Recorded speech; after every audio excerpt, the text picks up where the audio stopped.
টাকার বিনিময়ে সেখানে জিততে চান। বড় নেতা ফোন দেয়, এই নেতা জিততে যাওয়া যাবে না, অমুক এমপি ফোন দেয়, অমুক মন্ত্রী ফোন দেয়, অমুক মেয়র ফোন দেয়, তার জিততে যাওয়া যাবে না। তো যতদিন আপনি যেতে পারবেন না ততদিন আপনি মাল খাইতে থাকবেন এবং এই ধরনের মানববন্ধনে এসে শুধু বলে যাবেন আমরা নিন্দা জানাই, প্রতিবাদ জানাই। তো যারা এই নিন্দা ও প্রতিবাদ জানায় সেই জায়গায় আমার চিন্তাও করছে আপনারা কেন সোচ্চার হচ্ছেন না। আপনারা বর্জন করা শিখুন।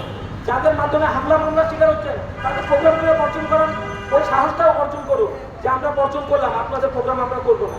তখন দেখবেন সাংবাদিকদের উপরে নির্যাতন বন্ধ হয়ে যাবে। সাংবাদিকদেরকে নিয়ে কথা বলার আগে ভাবতে যেখানে সাংবাদিক সমাজ একত্রিত।